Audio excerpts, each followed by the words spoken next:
ಇಲ್ಲಿ ಇದಾಗುತ್ತಾ ಇದ್ದಂತೆ ಇವರಿನ್ನೂ ಬದುಕಿದ್ದಾರೆ ಅನ್ನುವ ಸುದ್ದಿ ಹಸ್ತಿನಪುರಕ್ಕೆ ತಲುಪುತ್ತೆ.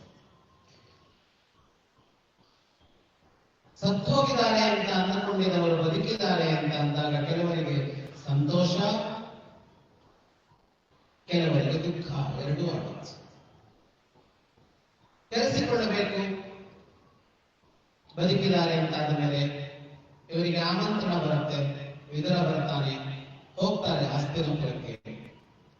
ಅಲ್ಲಿ ಹೋದಾಗ ಆಗ ಹಿರಿಯರು ಒಂದು ನಿರ್ಣಯಕ್ಕೆ ಬರುತ್ತಾರೆ. ಏನದು ನಿರ್ಣಯ ಅಂದ್ರೆ ರಾಜ್ಯವನ್ನ ಭಾಗ ಮಾಡಬೇಕು ಅನ್ನುವ ನಿರ್ಣಯ. ಸಾಧಾರಣವಾಗಿ ರಾಜಕುಲಗಳಲ್ಲಿ, ರಾಜವಂಶಗಳಲ್ಲಿ ರಾಜ್ಯವನ್ನ ವಿಭಾಗ ಮಾಡ್ತಾ ಇದ್ದಾರೆ.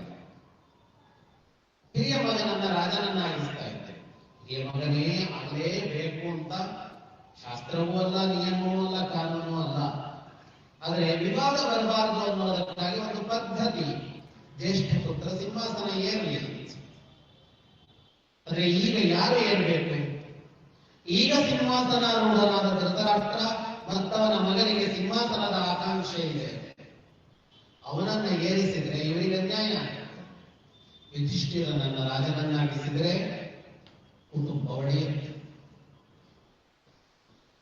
ಹಾಗೆ ಹಿರಿಯರು ಯೋಚಿಸಿದ್ರು, ಎರಡು ವಿಭಾಗ ಮಾಡಿ ಬಿಡೋಣ. ಹಾಗೆ ವಿಭಾಗಿಸಿದಾಗ ಖಾಂಡವ ಪ್ರಸ್ಥದ ಭಾಗ ಇವರಿಗೆ ಬಂತು. ಖಾಂಡವ ಪ್ರಸ್ಥ ಅನ್ನೋದು ಕಾಡಾಗಿದ್ದ ಒಂದು ಪ್ರದೇಶ, ಅದನ್ನ ನಾಡಾಗಿಸಿಕೊಂಡ್ರು, ಇಂದ್ರಪ್ರಸ್ಥವಾಗಿಸಿ. ಇಂದ್ರಪ್ರಸ್ಥ ಯಾವುದು ಅಂದ್ರೆ ಇವತ್ತಿನ ನಮ್ಮ ದೇಶದ ರಾಜಧಾನಿ ದೆಹಲಿಯ ಪ್ರದೇಶ. ಹಾಗಾಗಿ ದೆಹಲಿ ಭಾರತದ ರಾಜಧಾನಿಯಾಗಿರೋದಿದೆಯಲ್ಲ, ಅದು ಅತ್ಯಂತ ಯೋಗ್ಯವಾದದ್ದು. ಯಾಕೆಂದ್ರೆ ಅದು ಪಾಂಡವರು ಕಟ್ಟಿದ ರಾಜಧಾನಿ, ಧರ್ಮರಾಜನ ರಾಜಧಾನಿ. ಕೃಷ್ಣನೇ ನಿಂತು ಯಾರನ್ನ ರಾಜಸೂಯಯಾಗದ ಮೂಲಕ ಚಕ್ರವರ್ತಿ ಅಂತ ನಿರ್ಣಯಿಸಿದನೋ, ಕೃಷ್ಣನೇ ನಿಂತು ಯಾರನ್ನ ಅಶ್ವಮೇಧ ಯಾಗ ಮಾಡಿ ದಿಗ್ವಿಜಯಿ ಅಂತ ನಿರ್ಣಯಿಸಿದನೋ ಅಂತ ಧರ್ಮರಾಜನ ರಾಜಧಾನಿ. ಇಂದ್ರಪ್ರಸ್ಥದಲ್ಲಿ ರಾಜ್ಯಭಾರ ಮಾಡ್ತಾರೆ, ಅದ್ಭುತವಾದ ರಾಜ್ಯ ಕಟ್ತಾರೆ. ರಾಜಸೂಯ ಯಾಗ ಅಂತ ಒಂದು ಯಾಗ ಮಾಡ್ತಾರೆ. ಎಲ್ಲ ಕಥೆಗಳನ್ನ ವಿಸ್ತರಿಸೋದಕ್ಕೆ ಸಮಯ ಇದೆ.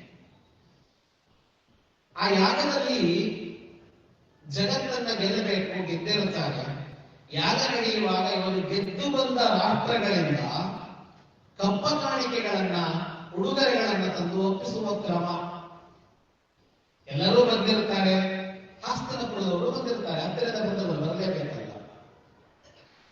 ಒಂದು ದೊಡ್ಡ ಕಾರ್ಯಕ್ರಮ ಮನೆಯಲ್ಲಿ ನಡೆದರೆ ಹತ್ತಿರದ ಬಂಧುಗಳಿಗೆಲ್ಲ ಒಂದೊಂದು ಜವಾಬ್ದಾರಿ ಕೊಡ್ತಾರಲ್ಲ, ಹಾಗೆ ಜವಾಬ್ದಾರಿ ಬೇರೆಯವರಿಗೆ ಬೇರೆ ಬೇರೆಯಾಗಿ ಕೊಟ್ಟಿದ್ರು. ದುರ್ಯೋಧನನಿಗೂ ಒಂದು ಜವಾಬ್ದಾರಿ ಕೊಟ್ಟಿದ್ರು. ಏನು ಜವಾಬ್ದಾರಿ ಅಂದ್ರೆ, ಈ ಕಪ್ಪ ಕಾಣಿಕೆ ಉಡುಗೊರೆಗಳು ಬರ್ತಾವಲ್ಲ, ಅವನ್ನ ಸ್ವೀಕರಿಸುವ ಜವಾಬ್ದಾರಿ. ವ್ಯಾಸರು ವರ್ಣಿಸ್ತಾರೆ, ದುರ್ಯೋಧನನ ಕೈ ಸೋತು ಹೋಯಿತಂತೆ, ಸ್ವೀಕರಿಸಿ ಸ್ವೀಕರಿಸಿ ಸ್ವೀಕರಿಸಿ. ಅಷ್ಟು ಅಪಾರ ಪ್ರಮಾಣದಲ್ಲಿ ಸಂಪತ್ತು ಹರಿದು ಬಂದಿತ್ತು.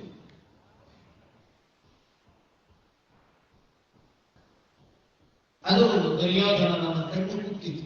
ಅದೇನಾಯ್ತು, ಹೇಗಾಯ್ತು ಅಂತ ದುರ್ಯೋಧನನ ಬಗ್ಗೆ ಮಾತನಾಡುವಾಗ ಹಿಂದಿನಿಗೆ ಬಂದವ ಸಮಸ್ತವೂ ತನ್ನದಾಗಬೇಕು ಅನ್ನುವ ಹಳೆಯ ನಿರ್ಣಯಕ್ಕೆ ನಿಂತ. ದುರ್ಯೋಧನನ ಆ ಯೋಚನೆಗೆ ಲಾಜಿಕ್ ಇರಲಿಲ್ಲ ಅಂತ ಹೇಳೋದಕ್ಕಾಗೋದಿಲ್ಲ. ಅವತ್ತು ಮಾತಾಡೋಣ ದುರ್ಯೋಧನ ಗಾಂಧಾರಿ ಬಗ್ಗೆ ಮಾತಾಡೋಣ. ಆಗ ಅವನಿಗೆ ಸಿಕ್ಕ ಉಪಾಯ ಯಾವುದು? ದ್ಯೂತ. ದ್ಯೂತ ಅನ್ನೋದೊಂದು ಕ್ರೀಡೆ. ದ್ಯೂತವನ್ನ ವರ್ಷಕ್ಕೊಮ್ಮೆ ಆಡಬೇಕು ಅಂತ ಶಾಸ್ತ್ರ. ದೀಪಾವಳಿಯಲ್ಲಿ ದ್ಯೂತ ಆಡಬೇಕು ಎಲ್ಲರೂ ಅಂತ ಶಿವಪಾರ್ವತಿಯರು ಅವತ್ತು ದ್ಯೂತ ಆಡ್ತಾ ಇದ್ದಾರೆ. ಯಾವುದೇ ಆಟ ಪಣ ಇಟ್ಟು ಆಡೋದಕ್ಕೆ ಹೊರಟಾಗ ಅದು ಕ್ರೀಡೆಯಾಗಿ ಉಳಿಯೋದಿಲ್ಲ. ಪಣ ಇಡದೆ ಆಡಿದಾಗ ಅದು ಸಂತೋಷ ಪಡುತ್ತೆ. ಯಾವ ಆಟವಾದರೂ ಅಷ್ಟೇ. ಪಣ ಇಟ್ಟು ಆಡೋದಕ್ಕೆ ಹೊರಟಾಗ ಅದು ಜೂಜು ಅಂತ. ಸ್ನೇಹದ್ಯೂತ ಅಂತ ತೀರ್ಮಾನಿಸಿದ್ರು. ಅದು ಫ್ರೆಂಡ್ಲಿ ಗೇಮ್. ದುರ್ಯೋಧನ ಧೃತರಾಷ್ಟ್ರನನ್ನು ಒಪ್ಪಿಸಿದ. ವಿದುರನಿಗೆ ಧೃತರಾಷ್ಟ್ರ ಹೋಗು ಕರೆದುಕೊಂಡು ಬಾ ದ್ಯೂತಕ್ಕೆ. ವಿದುರ ವಿರೋಧಿಸ್ತಾನೆ. ಅದಕ್ಕೆ ಧೃತರಾಷ್ಟ್ರ ರಾಜ ಕರೆತರಲೇಬೇಕು ಅಂತಂದಾಗ ವಿದುರ ಬರ್ತಾನೆ. ಎಲ್ಲಿಗೆ? ಪಾಂಚ ಅಲ್ಲ ಇಂದ್ರಪ್ರಸ್ಥಕ್ಕೆ ಬಂದು ಹೇಳ್ತಾನೆ, ದ್ಯೂತಕ್ಕೆ ನಿಮ್ಮನ್ನ ಆಮಂತ್ರಿಸ್ತಾ ಇದ್ದಾನೆ ಧೃತರಾಷ್ಟ್ರ. ಯುಧಿಷ್ಠಿರ ಒಪ್ಪೋದಿಲ್ಲ. ವ್ಯಾಸ ಮಹಾಭಾರತದಲ್ಲಿ ಇಡೀ ಒಂದು ಅಧ್ಯಾಯ ಇದೆ, ಅದು ಯುಧಿಷ್ಠಿರ ಮಾತನಾಡ್ತಾನೆ. ಇಡೀ ಅಧ್ಯಾಯ ಇದೆ. ಆ ಇಡೀ ಅಧ್ಯಾಯದಲ್ಲಿ ಯುಧಿಷ್ಠಿರ ಏನು ಮಾತಾಡ್ತಾನೆ ಅಂದ್ರೆ, ದ್ಯೂತ ಎಷ್ಟು ಕೆಟ್ಟದ್ದು, ಹೇಗೆ ಕೆಟ್ಟದ್ದು ಅನ್ನೋದನ್ನ ವಿವರಿಸ್ತಾನೆ ಯುಧಿಷ್ಠಿರ. ದ್ಯೂತ ಆಡಬಾರದು ಅಂತ ಹೇಳ್ತಾನೆ. ಇದನ್ನೆಲ್ಲ ಓದಿಯೇ ಇಲ್ಲ ಹಲವರು ದೊಡ್ಡವರು ಕೂಡ. ಯುಧಿಷ್ಠಿರನನ್ನು ನಿತ್ಯ ಜೂಜಾಡ್ತಾ ಇರುವ ಜೂಜುಕೋರ ಅಂತ ಕರೆದಿದ್ದಾರೆ. ಯಾವುದೇ ಒಂದು ಕಥಾನಕವನ್ನ, ಚರಿತ್ರೆಯಲ್ಲಿ ನಡೆದ ವ್ಯಕ್ತಿಗಳನ್ನ, ಯಾವುದೇ ಒಂದು ಕೃತಿಯಲ್ಲಿ ನೋಡುವ ವ್ಯಕ್ತಿಗಳನ್ನ ಇಟ್ಟುಕೊಂಡು ಹೊಸ ಕೃತಿಗಳನ್ನ ರಚಿಸಬಹುದು. ಅದಕ್ಕೆ ಲೇಖಕರಿಗೆ ಸರ್ವ ಸ್ವಾತಂತ್ರ್ಯ ಇದೆ, ಯಾವತ್ತೂ ಇದೆ ಸ್ವಾತಂತ್ರ್ಯ. ಇದೇ ರಾಮಾಯಣ ಮಹಾಭಾರತಗಳನ್ನ ಇಟ್ಟುಕೊಂಡು ಎಷ್ಟು ತರಹದ ಕೃತಿಗಳು ಹುಟ್ಟುಕೊಂಡಿವೆ, ಯಾವುದೂ ತಪ್ಪಲ್ಲ. ಅದರ ಮೌಲ್ಯವರ್ಧನೆ ಮಾಡಬಹುದು. ನಾಯಕನನ್ನು ಖಳನಾಯಕನನ್ನಾಗಿಸಬಹುದು, ಖಳನಾಯಕನನ್ನು ನಾಯಕನನ್ನಾಗಿಸಬಹುದು. ಅದು ಕವಿಯೊಬ್ಬರ ಸ್ವಾತಂತ್ರ್ಯ, ಅದರಲ್ಲಿ ಯಾವ ತಪ್ಪು ಇಲ್ಲ. ಆದರೆ ಅದು ಅವನ ಸ್ವತಂತ್ರ ಕೃತಿಯಾಗಿರುತ್ತದೆ, ಅದು ಮೂಲ ಕೃತಿಯಾಗೋದಿಲ್ಲ. ಯುಧಿಷ್ಠಿರನನ್ನ ಜೂಜುಕೋರ ಅಂತ ಚಿತ್ರಿಸಿ ಒಂದು ಕಥೆ ಬರೀಬಹುದು, ತಪ್ಪಿಲ್ಲ. ಆದ್ರೆ ಅದನ್ನಿಟ್ಟುಕೊಂಡು ವ್ಯಾಸ ಭಾರತದ ಯುಧಿಷ್ಠಿರ ಜೂಜುಕೋರ, ವ್ಯಾಸ ಭಾರತದ ಯುಧಿಷ್ಠಿರ ಜೂಜುಕೋರ. ಆದ್ರೆ ದೌರ್ಭಾಗ್ಯವಶಾತ್ ನಮಗೆ ಅಂತ ಕಾರ್ಯಗಳನ್ನ ಮಾಡಿದ್ರು. ಯಾರೋ ಯುಧಿಷ್ಠಿರ ಯಾವತ್ತೋ ಬಂದೋಗಿದ್ದಾರೆ, ಜೂಜುಕೋರ ಆದ್ರೆ ಏನೋ ಆಗದೇ ಇದ್ರೇನು, ನಮಗೆ ಸಮಸ್ಯೆ ಏನು ಅಂತ ಕೇಳಿದ್ರೆ, ಒಂದು ರೋಲ್ ಮಾಡೆಲ್ ಅಂತ ಒಂದು ಸಮಾಜಕ್ಕೆ ಬೇಕಾಗುತ್ತೆ. ಸಮೂಹ ಯಾವ ಒಬ್ಬ ವ್ಯಕ್ತಿಯನ್ನು ನೋಡಿ ನಾವು ಹೀಗೆ ಬದುಕಬೇಕು ಅಂದ್ಕೊಳ್ಳುವಂತ ವ್ಯಕ್ತಿತ್ವಗಳನ್ನ ಗುರುತಿಸಿಕೊಳ್ಳಬೇಕಾಗತ್ತೆ. ದುಷ್ಟರು ಹೇಗೂ ದುಷ್ಟರು, ಸಜ್ಜನರೂ ದುಷ್ಟರು ಅಂತ ತೀರ್ಮಾನಿಸಿ ಬಿಟ್ರೆ ತಲೆಮಾರುಗಳು ಯಾರನ್ನ ಮಾರ್ಗದರ್ಶಿಯಾಗಿ ಇಟ್ಕೊಳ್ಬೇಕಾಗತ್ತೆ. ಒಂದು ಸಮಾಜವನ್ನ ಕಟ್ಟಬೇಕಾದ ಹೊಣೆಯಿರುವ ಯಾರೂ ಕೂಡ ಇಂಥ ಕೆಲಸಗಳನ್ನು ಮಾಡಬಾರದು. ದುಷ್ಟನಲ್ಲಿಯೂ ಇರುವ ಒಳಿತಿನ ಅಂಶಗಳನ್ನ ತೋರಿಸಿ, ಇಷ್ಟು ವಿಷಯದಲ್ಲಿ ಇವನು ಉತ್ತಮ, ಇಷ್ಟು ಅಂಶದಲ್ಲಿ ಇವನು ಕೆಡುಕ ಅಂತ ಹೇಳಬೇಕು. ಸರ್ವಾತ್ಮನ ಇವನು ದುಷ್ಟ ಅಂತ ಹೇಳಬಾರದು. ನಮ್ಮವರು ಹೇಗೆ ಹೋಗಿಬಿಟ್ರು ಕೆಲವರು ಅಂದ್ರೆ, ಅವನಿಗೆ ಹೇಗೂ ಪೂರ್ಣ ದುಷ್ಟ, ಇವನು ಒಳ್ಳೆಯವನಲ್ಲ. ಆದ್ರೆ ಯಾರೂ ಒಳ್ಳೆಯವರಿರಲಿಲ್ಲ. ಇಡೀ ಚರಿತ್ರೆಯಲ್ಲಿ ಇದ್ದವರೆಲ್ಲ ಕೆಟ್ಟವರೇ ಅಂತ ಮಾಡಿದ್ದಿದೆಯಲ್ಲ, ಭವಿಷ್ಯದ ಜನಾಂಗಕ್ಕೆ ಮಾಡಿದ ಅಪರಾಧ ಇದು, ಅಪಚಾರ. ಯುಧಿಷ್ಠಿರ ಸುದೀರ್ಘವಾಗಿ ವಿದುರನಿಗೆ ಹೇಳ್ತಾನೆ, ದ್ಯೂತ ಅನ್ನೋದು ಕೆಡುಕು, ನಿನಗೂ ಗೊತ್ತಲ್ವಾ, ನೀನ್ ಹೇಗೆ ಕಲಿಯೋದಕ್ಕೆ ಬಂದೆ ಅಂತ ಕೇಳ್ತಾನೆ. ವಿದುರ ಉತ್ತರ ಹೇಳ್ತಾನೆ, ನೀನು ಹೇಳಿದ ಇಷ್ಟು ಸತ್ಯ, ಆದ್ರೆ ನನಗಿದು ರಾಜ. ಯುಧಿಷ್ಠಿರ ಹೇಳ್ತಾನೆ, ಸರಿ, ದ್ಯೂತ ಆಡದೆ ಬೇರೆ ಗತಿ ಇಲ್ಲ ನನಗೆ. 3 ಕಾರಣ ಕೊಡ್ತಾನ. ಕ್ಷತ್ರಿಯನಾದವ ಯುದ್ಧಕ್ಕೆ ಮತ್ತು ದ್ಯೂತಕ್ಕೆ ಕರೆ ಬಂದಾಗ ನಿರಾಕರಿಸಬಾರದು ಅನ್ನೋದು ಒಂದು ಸಂಪ್ರದಾಯ, ಕ್ರಮ, ನಿಯಮ ಅಂತಲ್ಲ, ಅದು ಪದ್ಧತಿ ಬಂದಿದೆ. ಎರಡನೆಯದು, ನಾನು ಅಂತದ್ದೊಂದು ಪ್ರತಿಜ್ಞೆ ಮಾಡಿದ್ದೇನೆ. ದ್ಯೂತಕ್ಕೋ ಯುದ್ಧಕ್ಕೋ ಕರೆ ಬಂದರೆ ನಾನು ನಿರಾಕರಿಸೋದಿಲ್ಲ ಅಂತ ನಾನು ಪ್ರತಿಜ್ಞೆ ಕೂಡ ಮಾಡಿದ್ದೇನೆ. ನಾನೀಗ ನಿರಾಕರಿಸಿದ್ರೆ ಪ್ರತಿಜ್ಞೆ ಭಂಗ ಆಗುತ್ತೆ. 3ನೇದು, ನನ್ನದೊಂದು ದೃಢವಾದ ನಿಲುವಿದೆ. ನನ್ನ ಹಿರಿಯರು ಏನು ಹೇಳ್ತಾರೋ ಅದನ್ನ ವಿರೋಧಿಸಲಾರೆ ಅಂತ ನನ್ನ ನಿಲುವಿದೆ. ತಂದೆ ಇಲ್ಲ, ತಂದೆಯ ಸ್ಥಾನದಲ್ಲಿರುವುದು ದೊಡ್ಡಪ್ಪ ಜೂಜಾಡಬೇಕು ಅಂದ್ರೆ ಜೂಜಾಡಬೇಕು ಅಷ್ಟೇ. ಇದು ಯುಧಿಷ್ಠಿರ. ಈ ಭಾವಗಳನ್ನು ಗಮನಿಸದೆ ಹೋದರೆ ಧರ್ಮರಾಜನನ್ನ ರಾಜನನ್ನಾಗಿಸಿದ್ದೇ ತಪ್ಪಾಗುತ್ತೆ. ಯಾಕೆ ತಪ್ಪು ಅಂತ ಗೊತ್ತಿದ್ದರೂ ಮಾಡಬೇಕಾಗಿ ಬಂತು ಯುಧಿಷ್ಠಿರನಿಗೆ. ಅದರ ಪರಿಣಾಮಗಳು ಬೇರೆ, ದುಷ್ಪರಿಣಾಮಗಳಾಗುವ ಅನ್ನೋದು ಬೇರೆ. ದುಷ್ಪರಿಣಾಮಗಳ ಅರಿವಿಲ್ಲದೆ ಅಲ್ಲ, ಅರಿವಿದ್ದೇ.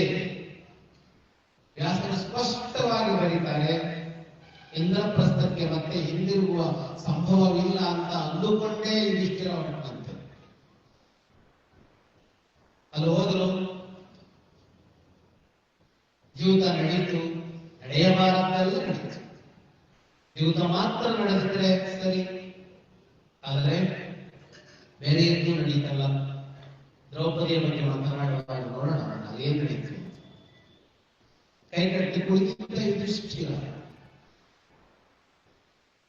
ಕೈಗಟ್ಟಿ ಕುಳಿತಿದ್ದ ಯುಧಿಷ್ಠಿರ ಜೀವಿತವಾಡಿದ್ದು ತಪ್ಪೇ ಸರಿಯೇ ಎನ್ನುವ ಜಿಜ್ಞಾಸೆ ಇವತ್ತಿಗೂ ಜೀವಂತವಾಗಿದೆ ಮತ್ತು ಜೀವಂತವಾಗಿರಬೇಕು. ಜೀವಂತವಾಗಿರಬೇಕು. ಮಹಾಭಾರತದಲ್ಲಿ 2 ತರಹದ ನಿಲುವುಗಳನ್ನು ಕಾಣ್ತೇವೆ. ನಿಯಮಕ್ಕೆ ಬದ್ಧವಾಗಿರುವುದು, ನಿಯಮದ ಉದ್ದೇಶಕ್ಕೆ ಬದ್ಧವಾಗಿರುವುದು ಅಂತ 2 ಅಂಶ. ನಿಯಮಕ್ಕೆ ಬದ್ಧವಾಗಿರುವುದು, ನಿಯಮದ ಉದ್ದೇಶಕ್ಕೆ ಬದ್ಧವಾಗಿರುವುದು ಅನ್ನುವ 2 ಅಂಶ.